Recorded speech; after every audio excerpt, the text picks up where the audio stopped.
For better or for worse, this latest Cloud9 roster was probably the most talked about team in this scene. For this part of the series, I'm joined by Arya, who's a member of the Cloud9 social media team, to talk about what it was like to cover the team. So to start off, Arya, why don't you give us a quick background on how you got into social media and it ended up joining Cloud9? Yeah, for sure. I graduated from San Diego State University in May of 2020. But in the months leading up to that, I would say February, beginning of February, I wasn't really sure what I really wanted to do, like with career-wise. I was getting a bachelor's in marketing, but that could mean so many things and lead you to so many different places. So that didn't really help narrow down any options for me. So I just kind of did a self-reflection of things that I liked and things that I enjoyed doing on my free time, and that was playing video games, watching people play video games, and streaming and all that. So I was like, okay, like esports is a field. Is there any way I could get in on this? And that's why I really started working on this application video that I made for Cloud9, where I basically pitched to them on why they should hire me as an intern or whatever. Mm-hmm. When I was making this video, this was back in February, so this was before they had even announced any form of summer internships like they eventually did in May. So I had been working on it for 3 months, and the day I finished the video is actually the same day that they announced that they're opening applicants for summer internships. That's And crazy. I like could not have been more lucky. And so I was like, wow, this is amazing. I submitted a formal application and resume, even though I didn't have any esports experience and very, very, very little social media experience. But the video is definitely what saved me. Jack saw it. People within the company saw it. Mm. It was posted on Reddit, Twitter, YouTube, Instagram, everywhere I could think of, LinkedIn, and eventually they saw it and they were like, "Let's bring this kid on." And that's how I ended up at Cloud9. Nice. If you haven't seen the video, I don't know if there's an easy way to find it now, but it's an amazing video. I'll try and find it and post it down below if I can find it. Yeah, I'll link it to you. I'll link it to Okay. you. So you covered Cloud9 CSGO as part of your role. Can you briefly explain what like covering a team entails, like from the social media aspect? Yeah, so like social media, the social team has a bunch of different tasks on them, but obviously one of the biggest ones is covering the games live. So to make sure that people know when the game is starting, Mm. any hype moments coming from the games, clipping stuff on the stream, like Floppy when he got his double ace. Mm-hmm. So stuff like that is part of our job. It's not the only thing. There's a lot more to it, but that is part of it. And CS:GO personally was one of the first games I actually ever started playing on a computer.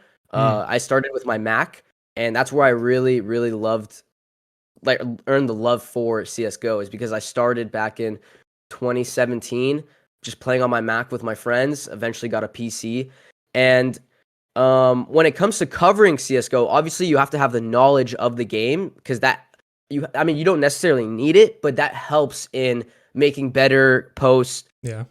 making better memes that people will understanding the culture of the game itself. All of that plays into how good your tweets can be Mm-hmm. and how good your posts can be on social media. So, I love CS:GO. I'd say the steps in covering it included, having a graphic template ready to say that the game is starting, sitting down, making sure that the graphic template has the correct tournament logo, Mm. whether it's saying, now playing, um, including the opponent, as well as posting it on socials like Twitter and then Instagram stories. I would also do to get people, let people swipe up so they can watch Mm-hmm. the match live from there, just to get maximum viewage on the Coverage. on Yeah. on our team. Yeah, and yeah, so you would be updating the graphic, sitting in my chair, just watching the matches. If anything hype happens, making sure to clip it, put some funny copy behind it, or anything just dope to show off how cool it is. Mm-hmm. And when the match is done, you know, update the score in the template, put out the result, whether we won or lost, and then I'll kind of sit and, monitor our players' tweets to see if they tweet anything about the game, and I'll make sure to go boost that as well to give them some Mm-hmm. engagement. Like if we win a crazy comeback game and Floppy tweeted, "Holy shit, what a comeback!" I'm gonna go on the C9 account or retweet that, right? Hmm. I want more attention to be given to our players, whether we win or lose, after the game. So Hmm. I would say that is what happens when I'm covering a game. Like for the first win versus complexity, when like Woxic stands up and like hits his monitor and like, Yeah, exactly. Like, moments like that are so funny and like, or just, so clippable that you hmm, could put on social media or just acknowledge. yeah. How would you say it felt covering the team at the very beginning versus at the very end? Personally, for me, all these answers that I'm gonna give are obviously from my own, perspective and opinion. I Yeah. won't speak for my team or anyone else. But for me, I loved covering the game no matter what, when in the beginning when all the hype was around Colossus, right? And even at the end when all the hype had died down and people and fans were really upset and are disappointed at the results. No matter what, my love for covering CS:GO and watching CS:GO did not fade. Hmm. But there was a significant difference from covering it in the beginning and the end. Obviously, because we had done this thing where we were very transparent about how much we paid for the players, the coaches, and there was this hype like, oh, Hmm. C9 Colossus, like this terrifying being is about to destroy Europe. Yeah. So, and it didn't pan out that way. So, I mean, not much to anyone's surprise when you talk big and it doesn't work out, you know, it's something's bad. It's not going to go well. Yeah. So, at the end of, the team, you could really feel, or even towards the middle, from the middle to the end, you could really feel how disappointed and upset the fans were about, us not performing well. But to me, it didn't really change how I felt about covering CS:GO at all. I Hmm. still loved sitting there and watching. And when we got that occasional win, I would be up in my chair like, hell yeah, like we're gonna do it. This is it. Hmm. So to me, the feeling of covering the game really didn't change that much. Okay. Kind of how you were talking about the community being disappointed. I kind of felt towards the end that like Cloud9 stopped posting videos on the team and the socials kind of seemed to change to just be results. Is that just kind of to go with the vibe of the community and maybe in-house of let's just wait, get some wins, and then we'll start pumping out content versus it kind of having this feeling of anxiety and sadness waiting to get wins while also trying to like pump out stuff? I think there was sometimes a bit of anxiety, at least some, like I said, this is all my opinion and my perspective, and how I felt. I can't Hmm. speak for my team or my coworkers, but there was a bit of anxiety just because, at least for me, this was my first time in esports, like, and this is my first job, and I really didn't know how to handle um, what it was like to see a team, have such a huge announcement, all this hype, and it not pan out. Like, this is my first time dealing with that and seeing it. Um, and I learned now, like I've been in my position for over a year now. I completely understand, um, like how we as a brand deal with it because when league doesn't perform well, we always meme and we always have a fun Hmm. time, right?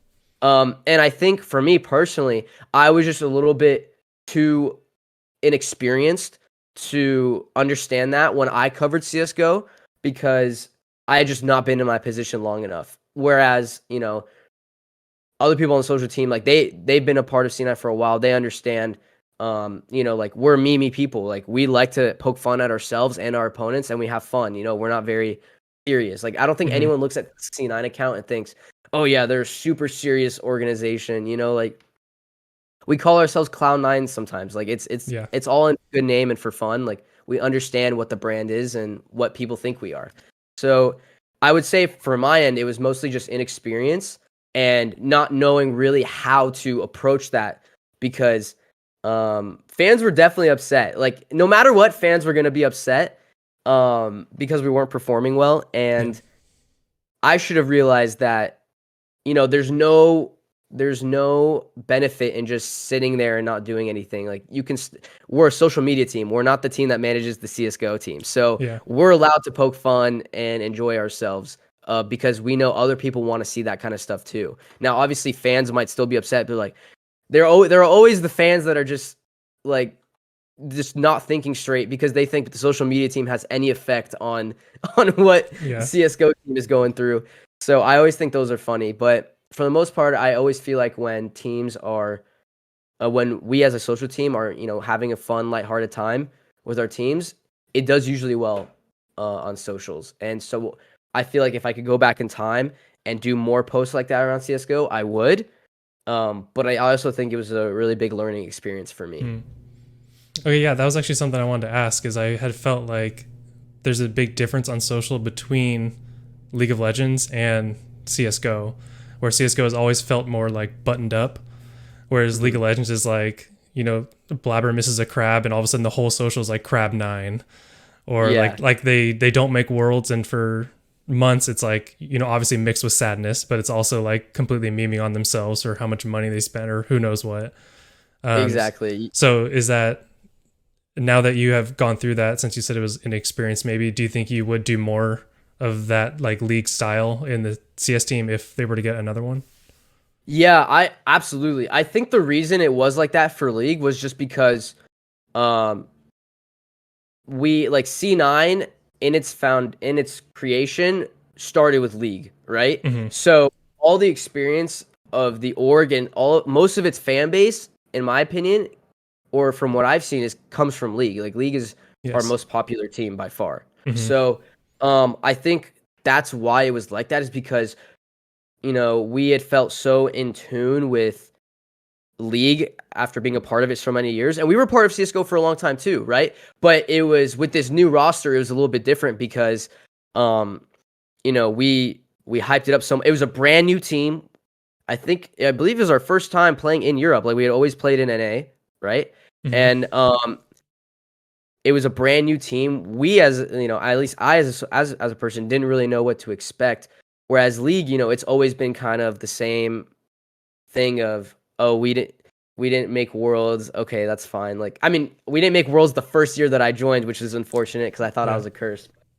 Like I made several posts. I was like, everyone's at worlds, but we're vibing. Like I made TikToks Mm-hmm. about it. Like it was a funny time, and that's what we should have done with CS:GO. And I definitely think we were a little bit more buttoned up in terms of how we portrayed CS:GO socially because we just didn't post as much. Mm-hmm. But I think, like I said, for me personally, that just came from inexperience. And, there were definitely posts that could have been made. There were definitely stuff we could have done that could have turned serious fans that were upset into more of a lighthearted situation. Like, hey, the team's working through it. Like, let's just laugh.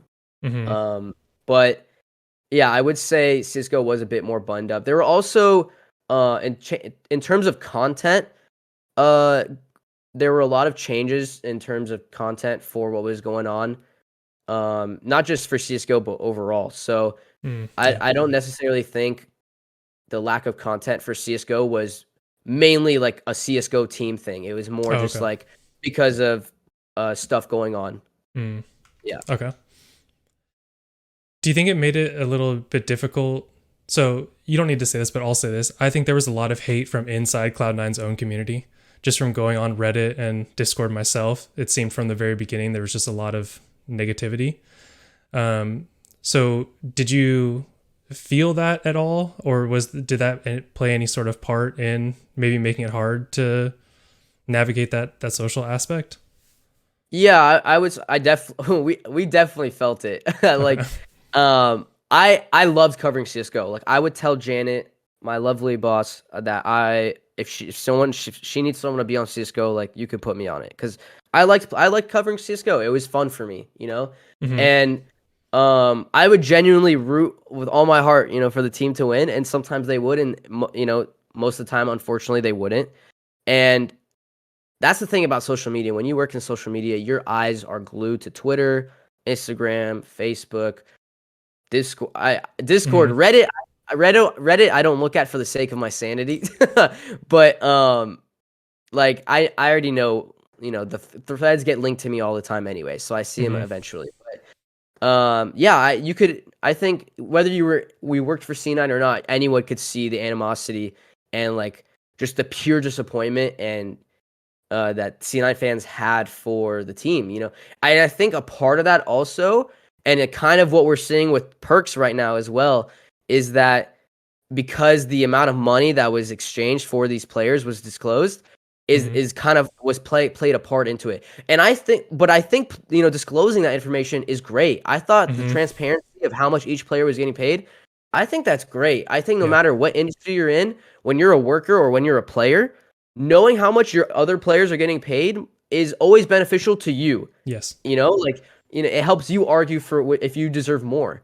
Mm-hmm. So I always think being transparent about that stuff is really really cool, and I appreciated it from C9. But I think a part of that played into why they were so upset is because what you're seeing now with Perks is like when Perks, I mean, obviously he's popping off in playoffs right now, Mm-hmm. but when he wasn't playing so well, everyone in Twitch chat is saying 11 mil Keck W, 11 mil Keck W. Mm-hmm. And you would see the same thing with Woxic or anyone S else tag. on the team. Exactly, S tag. And uh it just gives people more reason to be, like if they're not playing well, another kind Yeah. of bullet to use, in Yes. their armory. So, which I don't think, is necessarily too much of a problem because like I said, I still think being transparent about that stuff is really important and cool in my opinion. Mm-hmm. But I would definitely say we could feel the animosity from the community and the disappointment for sure. And that did make things harder. Like I said, I was inexperienced, and because I never seen that before Mm-hmm. firsthand, it was like I was confused on how do you deal with it? How do you Yeah. turn these upset fans into like people that can either believe again or just have a laugh? Because I'm a sports fan as well. I'm a huge Lakers fan. When the Lakers had their season where they didn't make playoffs for like 2 seasons in a row, I was like, what is going on? Yeah. And it's like I absolutely see both sides of the coin. Mm-hmm. So it's it's hard. It's a hard thing to do, and I feel like I've gotten a better grasp on it, but it was for sure something that came with time and experience. Yeah, the money thing is funny to me because would always say when people would talk about how much they were paid is I would always say, aren't you glad that you root for a team that's willing to spend what you believe in an inordinate amount of money on players versus being a Yeah. fan of a team who every time they have a good player they sell it? Like Yeah, like it's yeah. Yeah, it's like they're willing to they were willing to spend money because they wanted to see results. Obviously, those results didn't pan out, but Mm-hmm. you know, um, it we did care about the CS:GO team. Like we wanted the teams to succeed. I wanted the Yeah. teams to succeed. Like Mm-hmm. I love watching CS:GO. I love covering Valorant. I still love covering all the games that we have now. But there's a part of me that just like misses CS:GO as well. Mm-hmm. Because a lot of people compare Valorant and CS:GO, and they're very very similar in terms of the game. Like it's literally CT sided, T sided, whatever defense attack, Mm-hmm. 5v5. Yeah. But I love CS:GO. I miss it, and that's if I could cover another CS:GO team again, that'd be great. But I don't know if that would. I don't know if not just for C9, but I feel like CS:GO as a scene in terms of North America is getting more and more quiet. So Mm-hmm. unfortunately, I don't know. We'll see. Yeah. What did the backlash feel like as like a member of the social media team? Like not a player, but as someone who's covering, like what did that have a personal effect on you? Yeah, I would say it did for a little bit. Like I said, I didn't have a lot of experience coming into social media, but one of the things that I talked with Mateus about all the time, Mateus, who's brand ambassador for C9, one of my homies, also my coworker. Uh, when I first joined, like he was telling me, like you have to be careful to not get too absorbed in what people are saying about C9. Um, and I learned by just working a lot that sometimes unconsciously I would take what people were saying about C9 and put it on myself like it was somehow my fault, which Mm-hmm. is a very typical and normal thing to do if you work in social media when you surround yourself with Twitter and Facebook and Instagram for 8 hours a day, right? Like eventually sometimes you might feel like everything that's being said about the org that you're representing and you're working for is actually being said upon you because we're on the ground floor. No one else is seeing it and feeling it like us other than the social team. None of the higher ups, no one in partnerships, no other people Yeah. in the company are facing backlash like we are, because we are Mm-hmm. directly looking at social media and are directly having to deal with it. And if something, we're having a bad CS:GO day and fans are really upset, I'm gonna reschedule that CS:GO meme I had for later tonight. Like, Mm-hmm. I'm not gonna Yeah. post it. So it's really like we're on the front lines of dealing with any backlash. So I would say it was really hard for me to adjust to at first, because I really did some days I was like, damn, this person's really mad. Did I do something? And it's like, no, Arya, obviously you didn't. It's not on you at all. Like, you're just the guy that is covering the games, making some memes, and engaging with the community. Like, it's not your fault this team isn't performing, and fans are really upset. It just really felt like that because I would be I'd be working a lot, so I'd just be staring at these comments and these hateful comments all day. So it would get hard for sure. But I've gotten really, really good at disassociating myself Mm. from who I am and who people are talking about when they reply to our tweets or whatever. Mm-hmm. Gotcha. And lastly, do you think that the community had any role in Cloud9 dropping the team? Um, If the community was more positive or not as mhm. negative, do you think that that could have changed the longevity of the team? Personally, I don't know the direct answer on this, but in my opinion, I feel like no. I feel like even if the community had been super positive and was like, "Yeah, guys, don't worry about it. Like, I believe this team's gonna they're gonna shape up. They're gonna do it." Mm-hmm. I don't think it would have had too much of an impact, or at least enough of an impact to change what eventually happened. Just because from experience, just from past history of roster changes within C9, like, even when we performed well, there were still changes being made, and when the community was happy with results, there were still changes that were made to Yeah. teams. So I feel like um, it's like that change for CS:GO would have happened regardless. Mm. Gotcha. Well, thank you so much for joining me, Arya. I really appreciate your time. Is there anything you want to promote for yourself, like your Twitter or your Twitch or anything like that? Anything you want to promote? I mean, I stream at least 3 times a week. If anyone wants to go check that out, it's twitch.tv/C9AryaJohn. I just mostly play games, talk about my experience in esports, and have fun. So if anyone ever wants to check that out, feel free to. But yeah, that's all. I just want to say thanks for having me on, David. I really appreciate it. Yeah, definitely check out his stream. I always pop in. He's actually a really good streamer. So go and check it out. It's always a really fun time. Lots of members of the C9 community there. So check that out. Again, thank you so much. I'll see you next time. Yeah. Thank you again to Arya for taking the time to talk with me. Don't forget to follow him on Twitter and Twitch. This will conclude part 8 of Cloud9 A Look Back. Subscribe if you like, and I'll see you next week.